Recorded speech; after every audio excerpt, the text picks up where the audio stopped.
Industry Insider is only available at Promo Corner, the leader in digital marketing for the promotional products industry. Each Monday, they discuss, dissect, and debate a single issue impacting the world of promotional marketing from every industry perspective.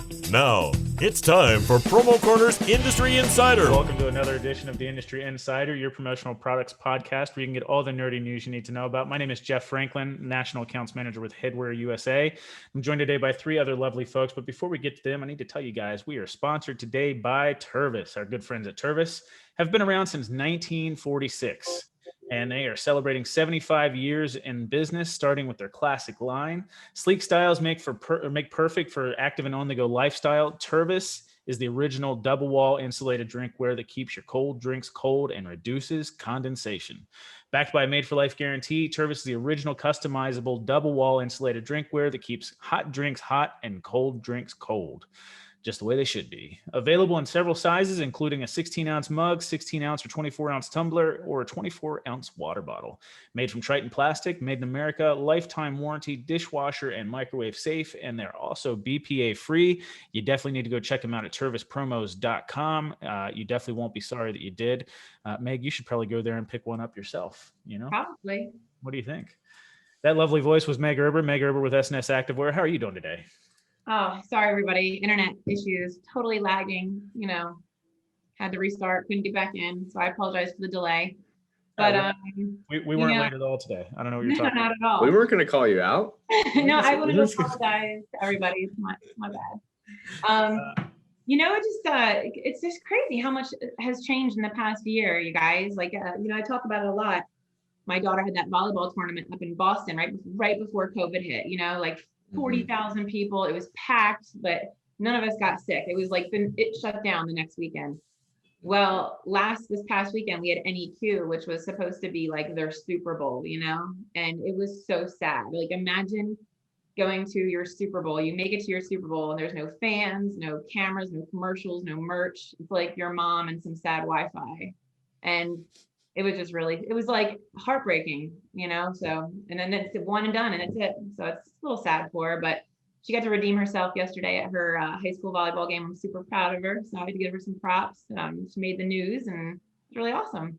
That's super cool. Yeah, that would suck. I couldn't imagine, can you imagine professional sports? How that even feels, just playing a professional game in an empty stadium. It's got to be so weird, but it has to be. It's sad. Hopefully this is the last year we'll see that crap. So yeah. All right, well, also joined today by Stephen McFadden, but before I say hi to him, Tim Hill, how you doing? Drinking some Guatemala bean for you. All right, Steve McFadden with Perfect Promotions and More. How are you? I'm doing great. How's the weather there? Is it nice? It's a little rainy here in South Central. Full discrepancy, it is amazing, but that means pollen has started raining from the sky. I don't do well with pollen. So God is playing an April Fool's joke on us. It's supposed to be 26 degrees over the next day or two here in Houston. It's just unreal. That is in April. Just stupid. So yeah. But hey, it's been, we've had 70-degree days as well. So I guess, we'll take it. Anyhow, also joined today by Kevin Walsh with Showdown Displays. Kevin, how are you doing? You also, just so you guys know, younger brother of America's Most Wanted star, John Walsh. No, just kidding. Kevin, how are you? I'm well. Thank you very much for having me today. And you all should be very happy. I'm living in the great state of Minnesota, just outside of Minneapolis. And it is 27 here today. After a weekend full of 70 degrees, I was thinking very optimistically wearing my short sleeve shirt and was stunned when I stepped out of my car and froze to death. Yeah, it's hard to go back to 20s once you're in the 70s, The cruel joke. It's 27 years on there. Jessica Onion says that her senior year in college, they had a blizzard in April. Of course, that was in Erie County. I'm sure our friend RJ Messenger would know all about that blizzard. Yeah, it's crazy. It's, I guess, kind of what you get for being up in Erie. Yeah, April. That's amazing. Could you imagine a blizzard in April? No, I think didn't No. like Chicago get that like too, like last year, the year before. It was insane. It was just Well, in fairness, I'm a transplant to Minnesota, but I will tell you that the second year I was here, we had a snowstorm on May 2nd. May Wow. 2nd.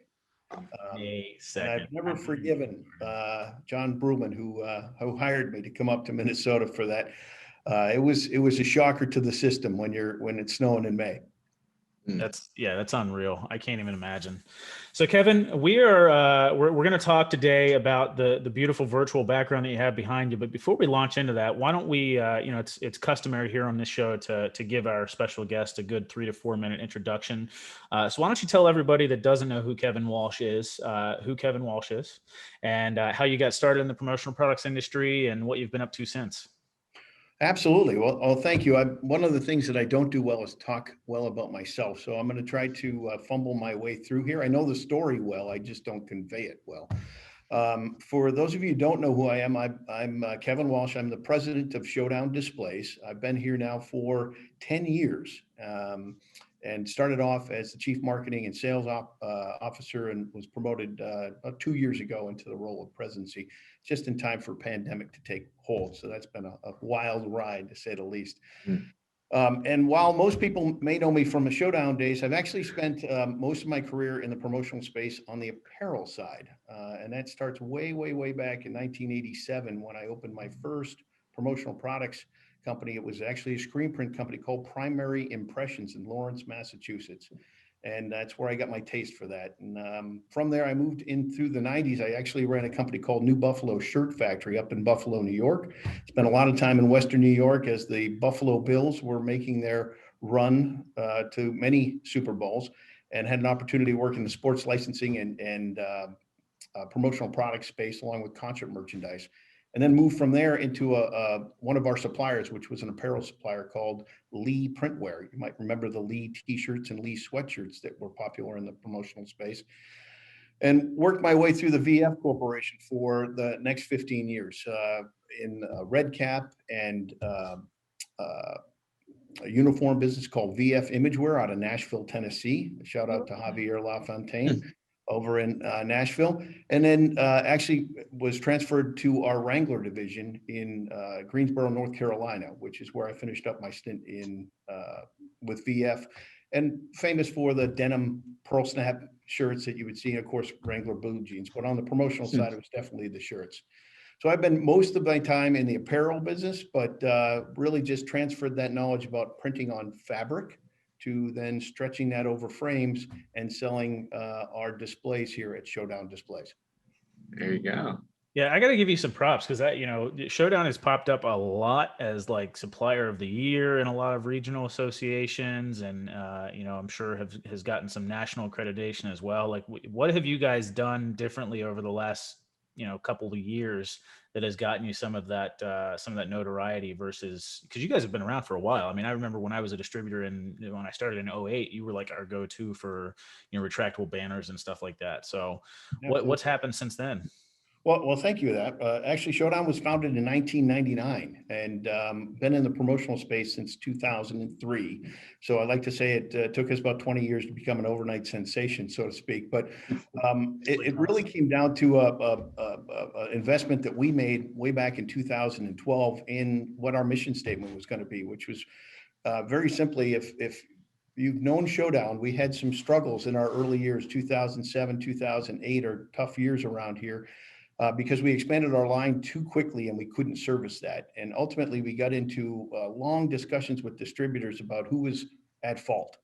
And we were not being productive in that regard. So in 2012, we actually founded the On Target Guarantee, which essentially says, we got your back no matter what happens. If your customer's unhappy, if it's too big, it's too small, it's too red, it's too blue, it doesn't matter. We'll get you a new one. We're going to make it right. So then our distributor partners can go out and have the confidence to go sell that product without having to worry about being stuck in the middle. And while that was nearly 10 years ago now, it takes a while for that to seep through the system. And as a result of that, I think then you see the awards that we received. We became the 2017 Supplier of the Year for Counselor Magazine, which was a big day for us. And then, of course, throughout all of our regional association and memberships, we we like to think we're making a difference in our category. And before 2005, there really wasn't this category in the promotional space. We feel like we brought it to the market. That's awesome. That's awesome. So like I said, the topic for today is sort of centered around what you guys really put together for Expo Direct to You. I think it was definitely something that was unique that nobody else had put together. And I really want to give you props. And what you see in Kevin's background there is just a real quick snippet of it. But why don't you sort of walk us through that, what the thought process was behind developing it, and then just sort of what went into that and how you plan to continue to use it moving forward. Absolutely. Absolutely. So I'm going to go back in time just to get you where we were at. And right around that 2012 range, I had this crazy idea that it would be really cool if we could create a virtual environment like Sims, if you've ever played The Sims, Yeah. so that people could go into that and explore our products and touch those and see more details about that. And we actually began investing in 2013 in a project called Display City, which ultimately crumbled under the weight of its own programming. It was too complicated to actually produce at the time. But it's always been in my mind about how can we have something like this?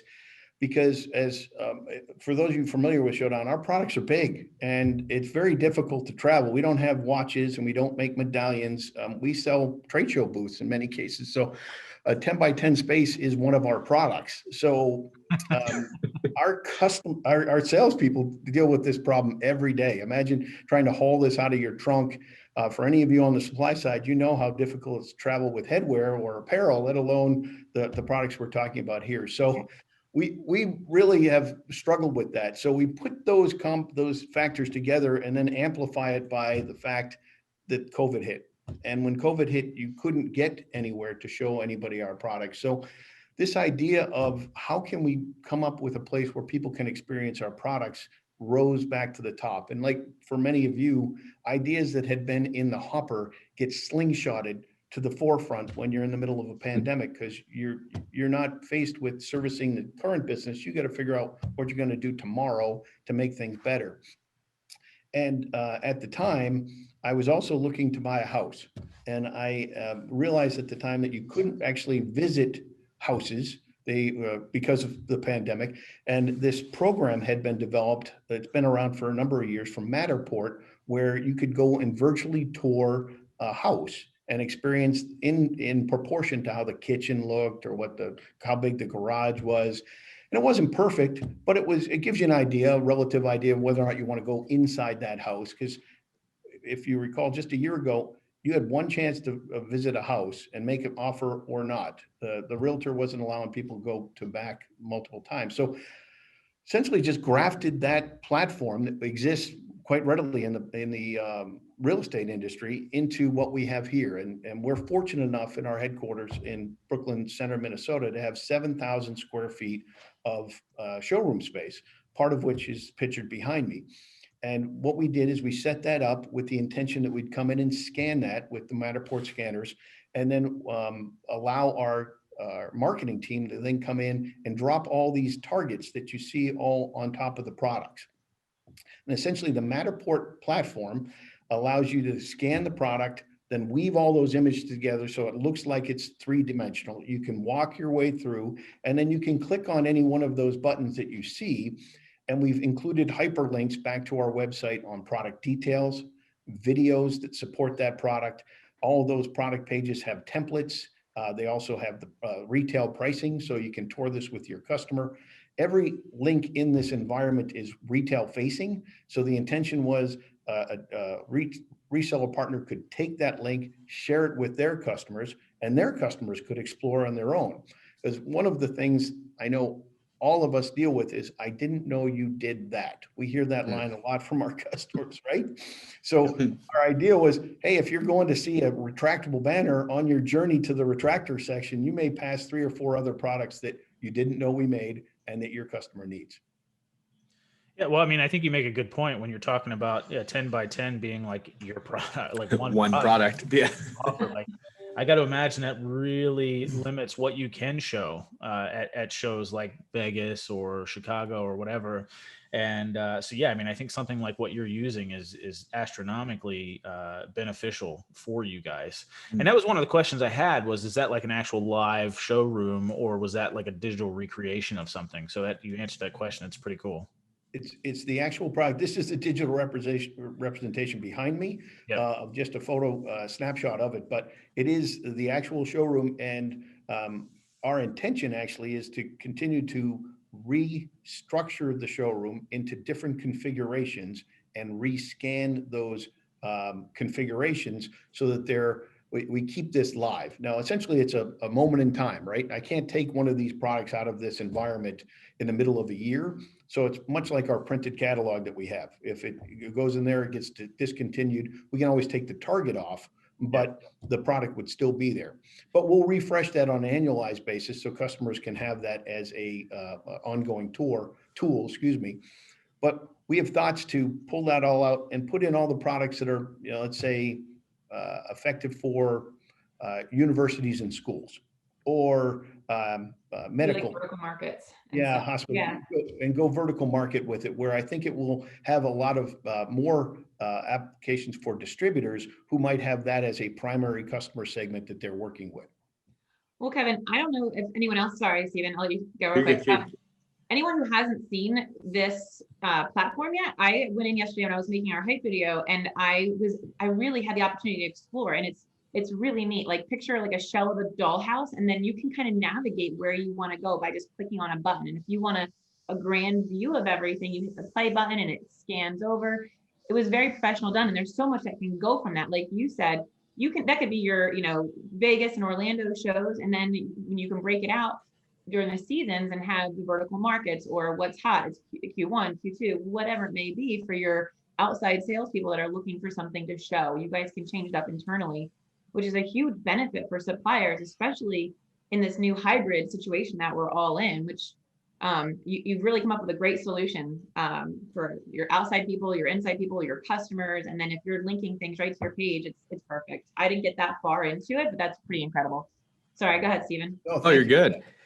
I was just going to say, Kevin, I think we were in each other's brains because in like October of last year, we made a decision to do a new showroom and a new office space. So part of that is I had actually met Matterport at an apartment convention like 3 years ago, and I've had like their information, and I'm just like, this would be an awesome way to do a trade show from the distributor end. And so it's funny, in January when we finally got moved into our location and we were building this awesome new showroom, and everyone was looking at me like, yeah, but no one can come.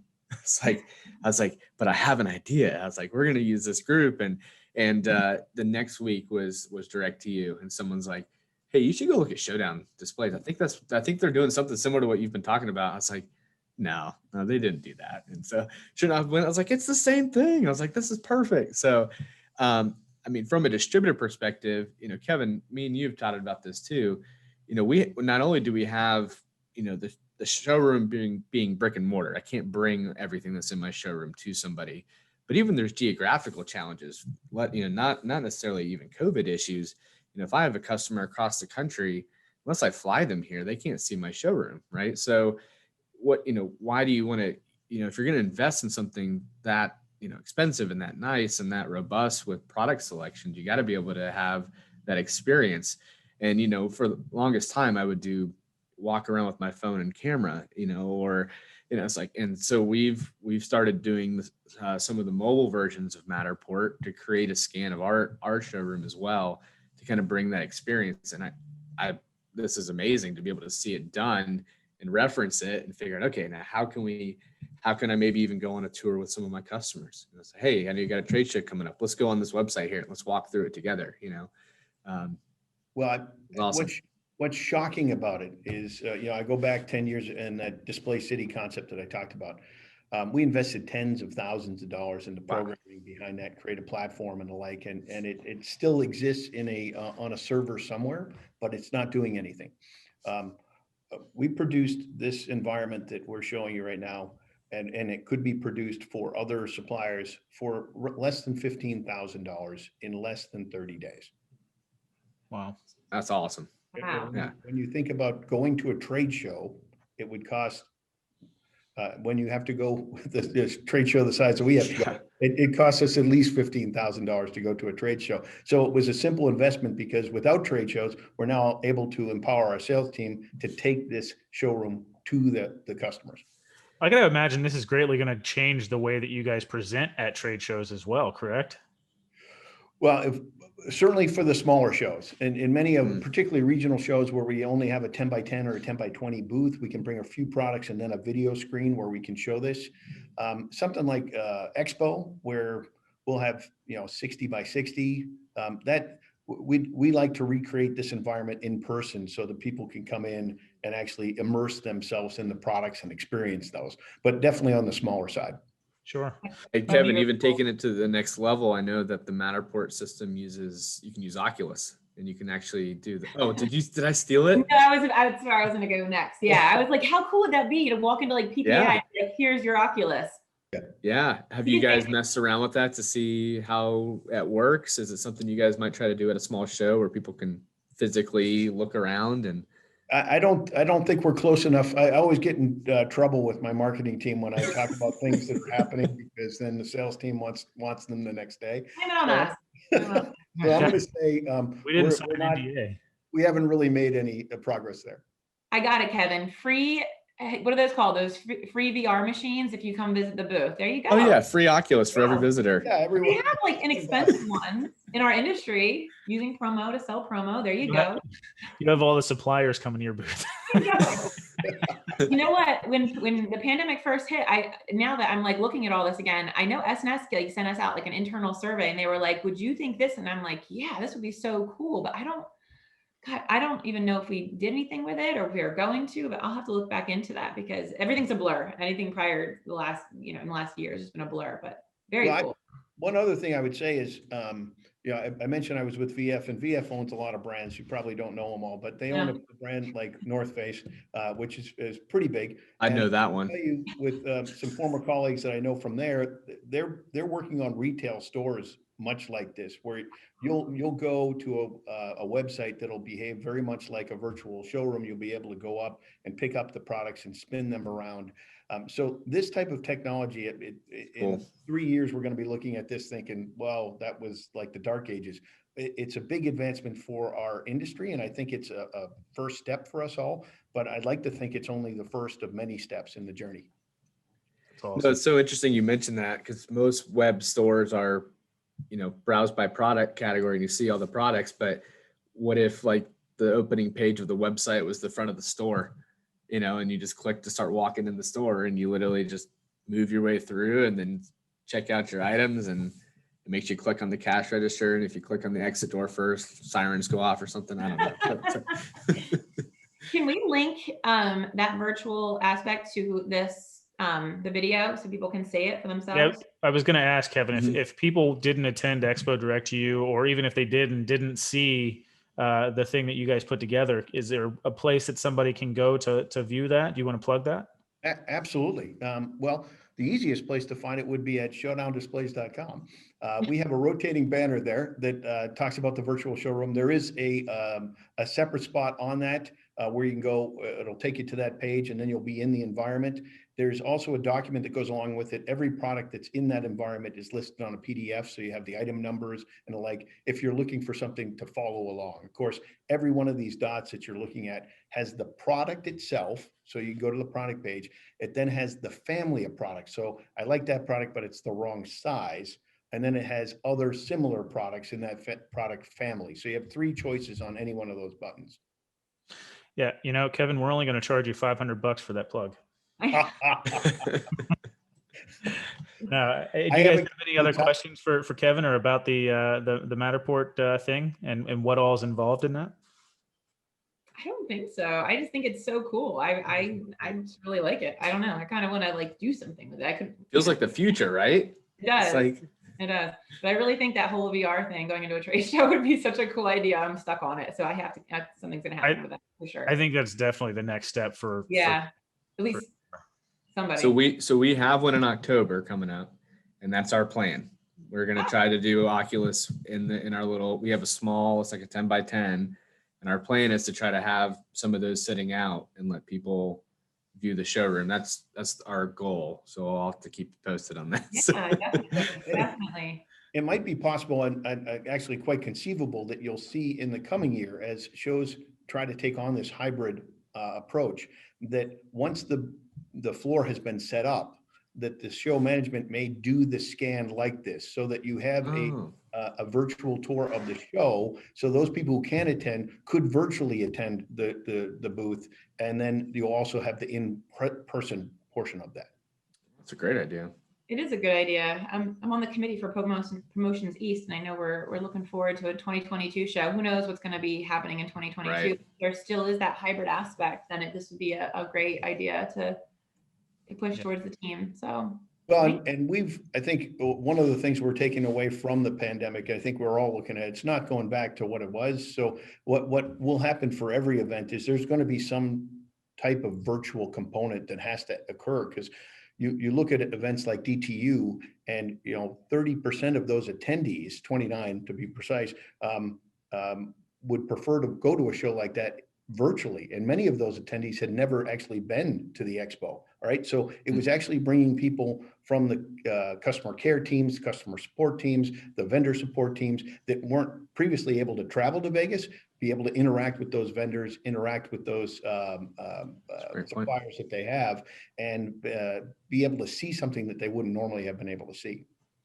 Yeah, I think there's definitely going to be some type of hybrid moving forward, for all time, basically, because of that. You get a lot more, I guess, exposure and availability to folks that wouldn't normally be able to get it. So I agree, big time.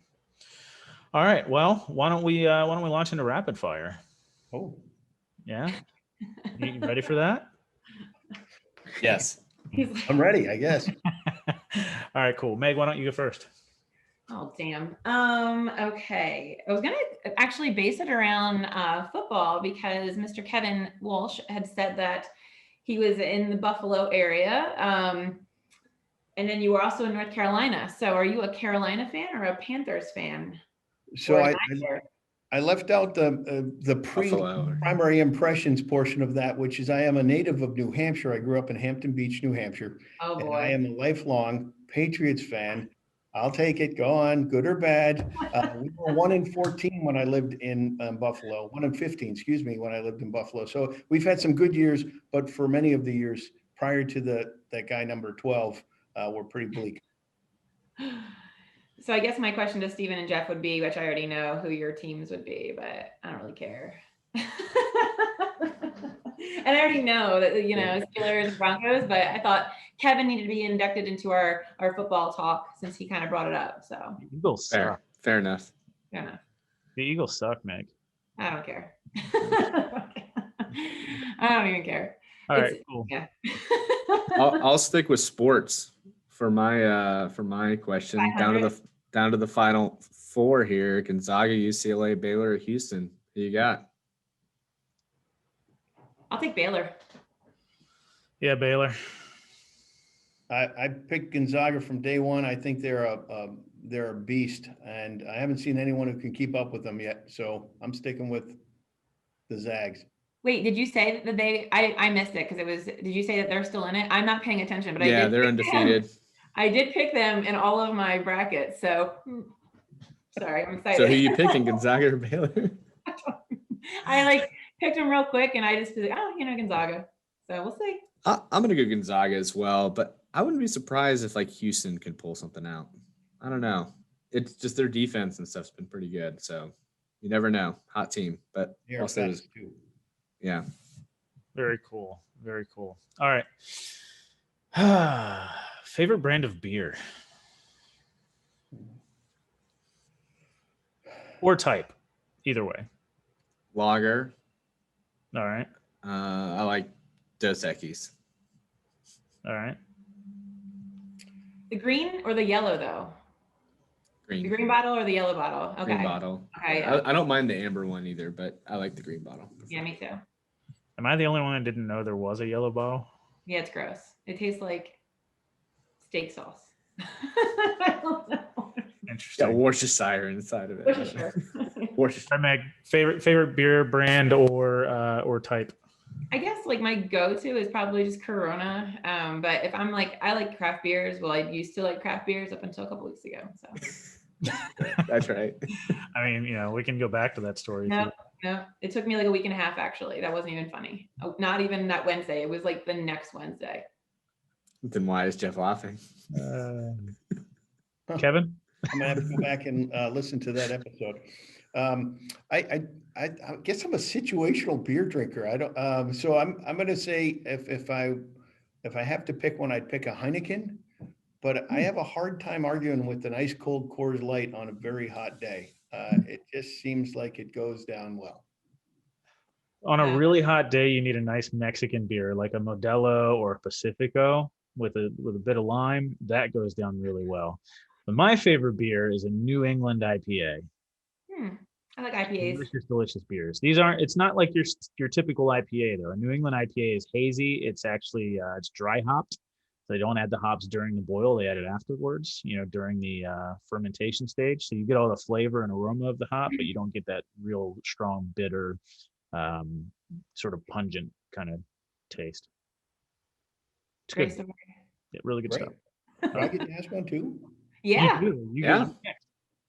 All right. So I'm going to ask this one. What's your favorite piece of advice your dad gave to you? Hmm.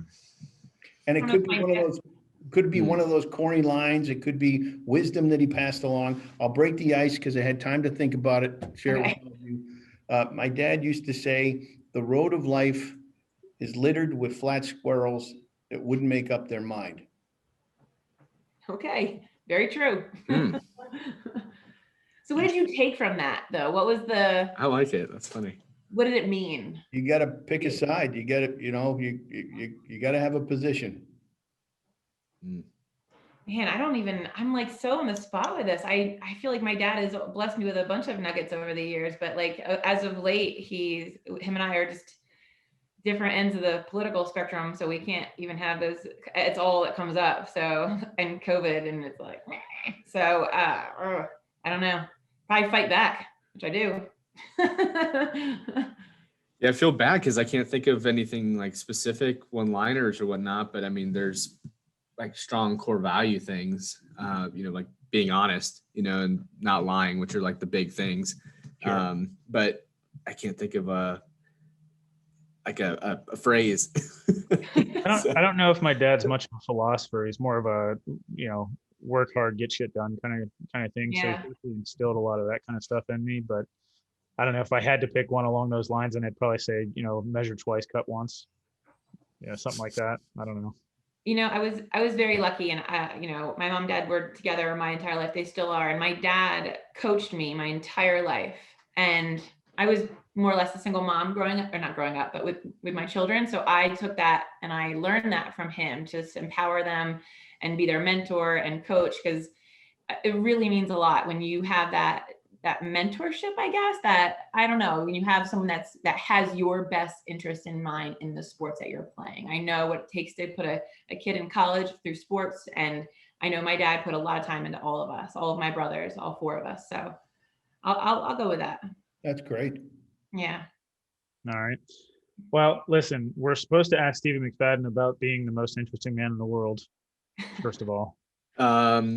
Yeah. So my Halloween costume for 2 years in a row was to be the most interesting man in the world. I did it the first year, and I can't remember if it was year one. No, I think it was year two. Aliana used to do like costume makeup and actually made me a beard.